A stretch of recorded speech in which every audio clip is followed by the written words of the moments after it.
Olá, tenebreiros e tenebreiras do Brasil e do mundo. Tenebreiras mirins, sejam bem-vindos a esse canal. Esse canal que fala de tenebro, o inseto que mais está sendo produzido em cativeiro no mundo, talvez.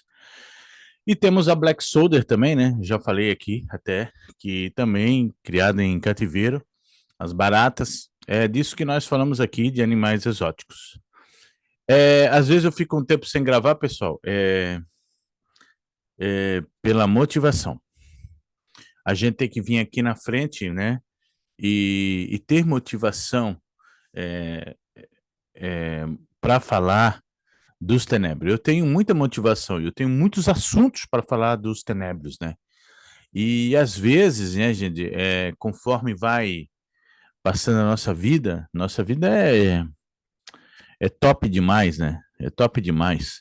Só que às vezes a gente ganha notícias lambadas e lambadas e a gente fica meio zonzo, né? Todo mundo tem problemas, dificuldades, atravessa várias paredes, né? Vários obstáculos e alguns têm que acabar com seus próprios obstáculos aqui dentro. E hoje eu quero dizer para vocês que eu entrei numa comunidade já faz algum tempo, já faz uns 2 anos. Uma comunidade aí do pessoal de fora aí, dos gringos aí. E tava lendo os comentários aí, eu até. Gente, é muito engraçado os comentários do pessoal. É, Então é assim, ó. Na comunidade que a gente tem aí, eu crio larvas de farinha para mim e para os meus dragões, aqueles largatinhos. E se alguém estiver interessado, por favor, me avise. Eu produzo, olha só, aproximadamente 100 mil por semana. Meus dragões comem 5 mil por semana. E eu como o mesmo. Como assim? Ele produz também para os dragões dele e também produz para ele. Posso dar dicas sobre produção e processamento. Espero que, eventualmente, as pessoas leiam isso e eu não fale sozinho. Olha só que interessante, né? Interessante essa comunidade aqui.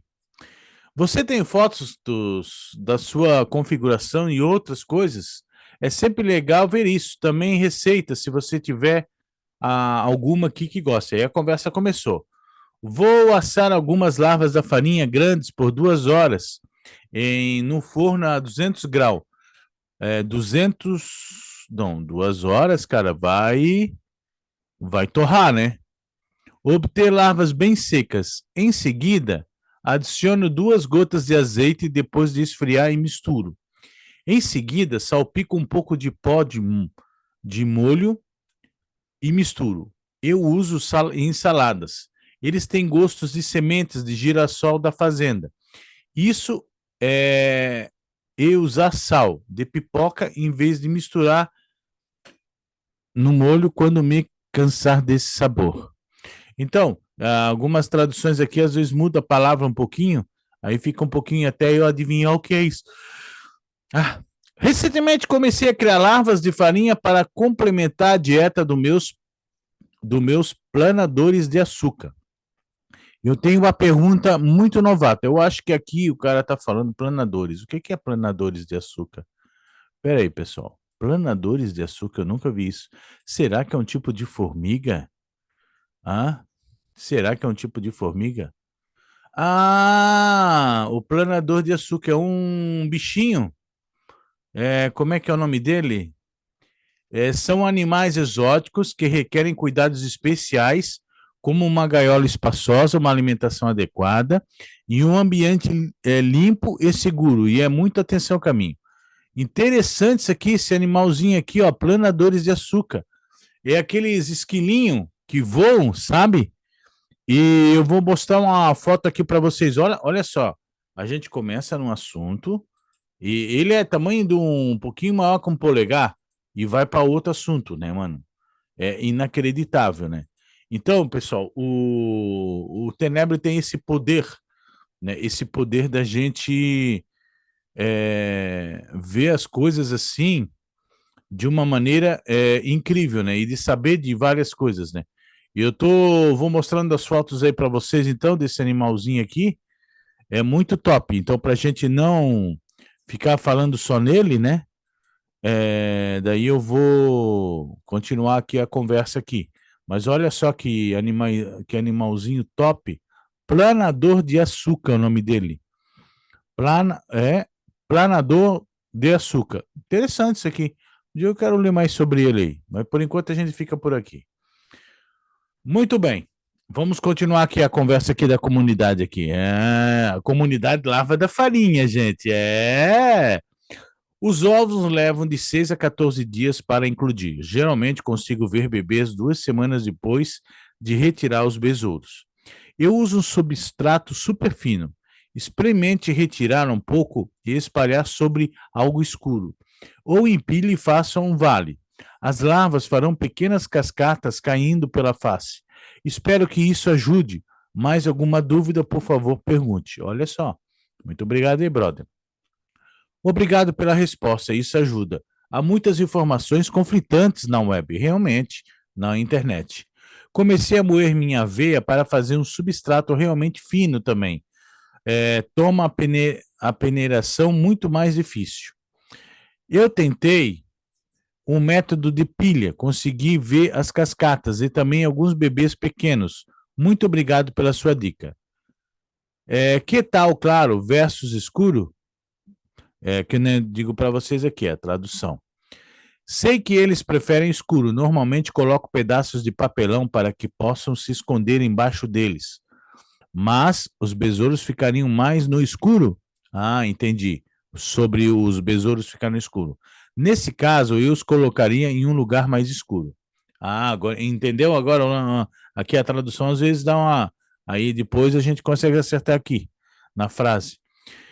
Eu tentei ambos. Eles colocam o mesmo número de ovos em uma sala escurecida que a minha sala de répteis, muito bem iluminada, onde as luzes ficam apagadas por apenas 12 horas. Eu uso uma banheiras pretas, então eles ainda ficam bem sombreadas. Tópico interessante. Voltarei para a pergunta. Mais uma por agora. Você conscientemente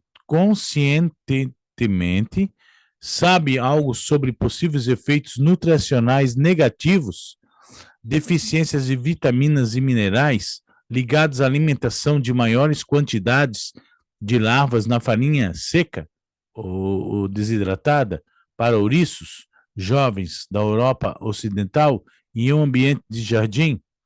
Desculpe, ele dá a resposta, o senhor Doninha.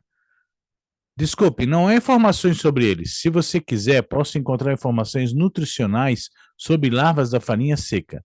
Assim você pode comparar com a sua necessidade na sua dieta. Esperando informações é o nome do rapaz aqui. Obrigado, já encontrei algo assim, estava tudo bem. Eu acho que não importa muito, já que eles também recebem todas as outras comidas boas. Mas eu estava pensando mais em algo, como chá preto, que tem efeito de redução de absorção de ferro, mas em larvas de farinha. De qualquer forma, menos larvas de farinha seriam boas porque são caras. Em breve conseguirei alguns vivos. Esperançosamente, terei despesas mais baixas no próximo ano. Mas se muitas larvas de farinhas forem realmente ruins, eu não precisaria de tantas, de qualquer maneira. Mas acho que o fato de não conseguir encontrar nenhuma fonte confiável, apenas duas, acho que é uma delas copiou a outra. É um bom sinal. O que dá para entender aqui é que ele tem esses animais aqui, ele tem um biotério aí, ele cria répteis e ele quer saber sobre as fontes nutricionais das larvas, né? Para alguns répteis. Então, o que acontece, né? Ele está em dúvida se ele coloca demais muitas larvas para alguns répteis, se vai fazer mal, qual é a parte nutricional, né? Então, ele está em dúvida. Então, por isso que ele está dizendo aqui que está colocando pouco. Você está nos Estados Unidos? Preciso testar métodos de envio em breve. Então, se você estiver, posso enviar alguns se você me disser quantos morreram na viagem. Olha só, gente, lá nos Estados Unidos a gente vê muitas vezes uns canais no YouTube, o brasileiro comprando farminho, formiga, comprando vários animais, vem rápido, ele diz, mas isso tudo depende da localidade onde se mora nos Estados Unidos, tá? Os Estados Unidos é muito extenso, também tem problemas de transportes. Uma hora tem um estado que está caindo neve, o outro é pântano, o outro é deserto, o outro, né? Então varia muito. Então, dá certo o transporte, tipo assim, você mora em Nova York, você mora no subúrbio de Nova York, os transportes vêm rápido, como São Paulo. São Paulo, né? São Paulo tem muitos problemas. A gente sabe os problemas de violência em São Paulo, mas São Paulo é o centro do Brasil, o centro das Américas, aqui, né? É o centro total. São Paulo, se você não tiver alguma coisa aqui em Santa Catarina, você vai para São Paulo. São Paulo tem de tudo. E o que não tem, eles fazem as peças lá. Então, querendo ou não, o meio de transporte brasileiro, para transportar hoje tenebro, hoje está vindo muitos novos produtos e as transportadoras, na verdade, o que acontece hoje, as transportadoras não estão adequadas para o segmento próximo mundo, no futuro. Elas têm o mesmo nível de 30, 40 anos atrás, entendeu? As transportadoras não se modernizaram, né? Os caminhões, os caminhões brasileiros, os caminhões que andam aqui não se modernizaram nas cabines. Em alguns setores se modernizaram, mas de carga em geral não se modernizaram ainda, né? Baixos salários, falta de opção de crescimento para as pessoas na empresa desmotiva também a querer fazer um trabalho certo. A gente conversou aí com alguns tenebreiros brasileiros aí, final do ano aí vendeu caixa 1, 2, 3. A caixa 2 sumiu, e ninguém sabe onde é que está a caixa, ninguém se responsabiliza. Um dia eu vi um comentário de um amigo meu, do Felipe, eles estavam falando uma palestra sobre e-commerce. Então, era uma conversa entre várias pessoas. E foi perguntado para ele, né? Foi perguntado para ele sobre transportes, né? Colocar a sua ele é dono de uma empresa, e tinha várias pessoas de e-commerce fazendo perguntas para eles, e eles, como têm muita habilidade nisso aí, experiência, e perguntou assim, manda na transportadora e a transportadora perde. E ele falou, não tem nenhuma transportadora que assume isso. Eles assumem só com grandes empresas que tem um transporte direto, onde o volume de carga é gigante e eles ganham milhões. Daí eles se responsabilizam por aqueles produtos. Agora, daí porque existe um seguro. Agora, você que é pequeno, eles não querem fazer um contrato de responsabilidade. Você vai ter que entrar com um advogado, vai ter que se estressar, entendeu? E eles não estão nem aí. E é o que acontece. Então, lá nos Estados Unidos também tem esse problema. Muitas vezes a gente vê que lá fora parece mil maravilha, não, mas tem esse problema de carga também. Carga viva, para inseto, hoje, nós temos aí a embalagem de papelão, temos aí o saco de voal, mas a gente sabe que precisa de uma quantidade de dias para chegar lá, né? Hoje nós temos 2 tipos de transportes rápidos para o tenebro, que é por meio de avião, tá? Por meio de avião, e o outro é por meio de transporte via ônibus, né? As transportadoras de ônibus, que, vamos dizer, sai de noite e chega lá no outro dia, ou sai de manhã e chega de tarde. Então, querendo ou não, as transportadoras de ônibus também ainda estão trabalhando num setor de 30 anos atrás, com a mesma estratégia de segmento na empresa. Ou a pessoa vai dizer aí, vai vir um dia, não, porque nós fizemos Luiz, mas a gente, quando vai trabalhar, quando as pessoas vão trabalhar, que eu converso com os amigos aí, que eles vão enviar, é o mesmo segmento, tá entendendo? O rastreamento não é um rastreamento adequado, entendeu? Não tem um rastreamento. O rastreamento é quando saiu de tal cidade, Florianópolis, chegou em Curitiba. Às vezes fica lá horas e horas lá no caminhão, tá? E você não sabe onde é que está a sua mercadoria. Você só vai saber do rastreamento quando ela passar por meio de uma leitura. Aí você vai conseguir ler.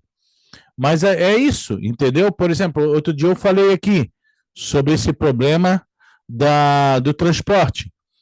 Você manda para Florianópolis, aí vem daí de Florianópolis a Porto Alegre. Então você imagina o que na sua cabeça, na sua logística, né? Aí eu digo, que tipo de logística é essa? Eu boto a mercadoria em Florianópolis, olha só, o caminhão ele paga por peso na no pedágio. Olha o tipo de logística que existe em empresas. A minha mercadoria sai de Florianópolis era para ir para Porto Alegre. Não. Eu botei minha mercadoria em Florianópolis, que nem o rapaz botou, tá? A mercadoria em Florianópolis. O caminhão veio, levou para Curitiba, pagou peso, pagou a nota, foi para Curitiba, atravessou outro estado, pagou pedágio.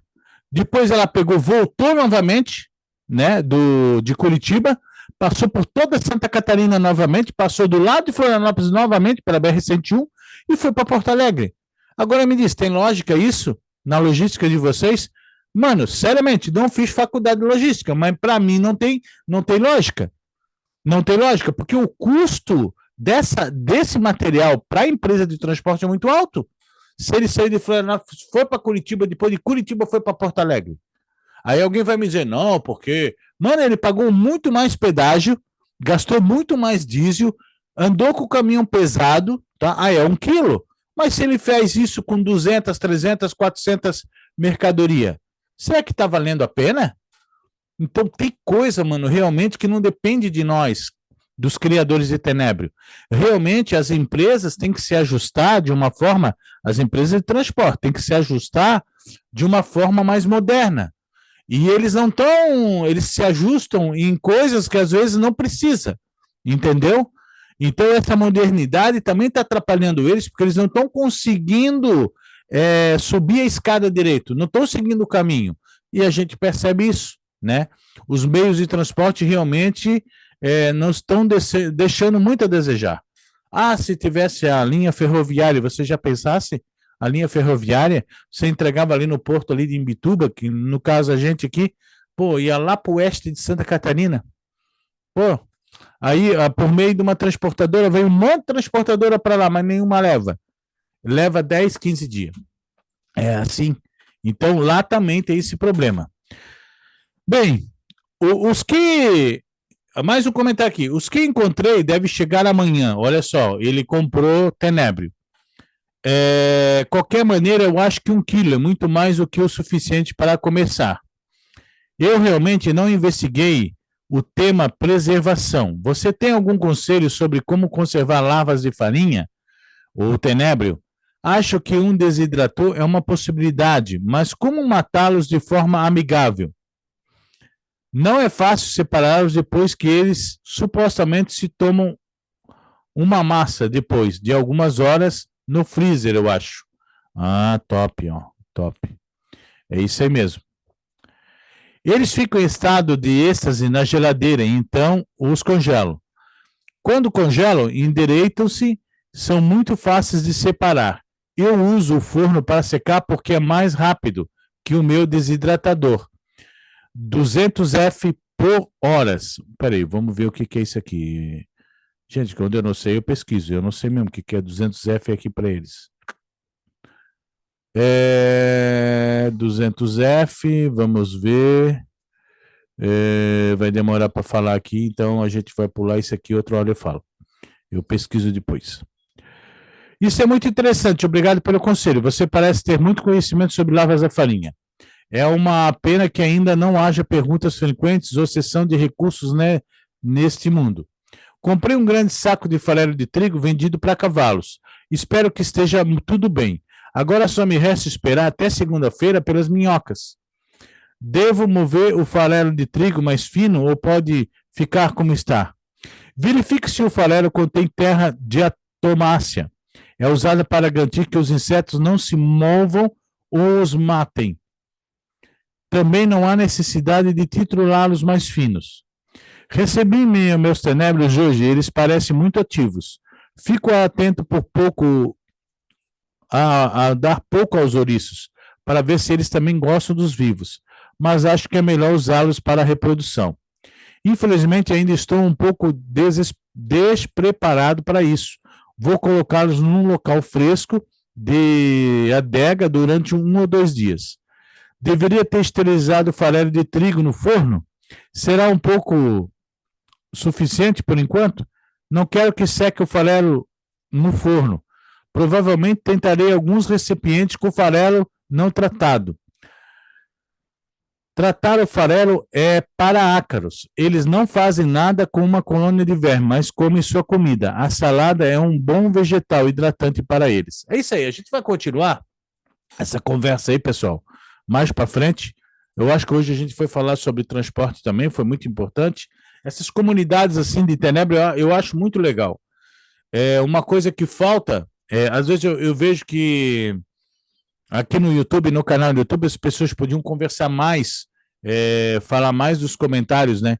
Às vezes se fala muito no WhatsApp e muita gente sai do WhatsApp por começar a encher. Eu mesmo estava cheio de grupo, eu andei diminuindo um pouco, porque eu não estava conseguindo me focalizar muito em certos grupos. E eu estava em vários grupos de inseto, eu saí, da maioria eu saí, de pássaros também eu saí, porque eu estava sobrecarregado, né, de muitos assuntos. Então, ficar focado mais no tenébrio, focado aqui nessas conversas aqui a respeito do tenébrio, sobre problemas do Brasil e do mundo, esses assuntos assim. O tenébrio tem muito assunto, tá? Muito assunto mesmo. Vocês veem aí dúvidas frequentes sobre farelo, sobre fonte de umidade, sobre transporte, se dá desidratado ou dar vivo. Então é interessante essas conversas aí para a gente que cria tenébrio, por hobby ou por profissão, saber dessas coisas aí. É muito importante, porque nessas conversas às vezes sai uma ideia legal ou sai uma referência legal que a gente pode usar aí para o tenébrio. Então fica por aqui, pessoal, do Café com Tenebro. Esse é André Luz que vos fala. Não esqueça de deixar um like, se inscrever no canal. E é mais uma ideia aí, mais uma conversa sobre tenébrio.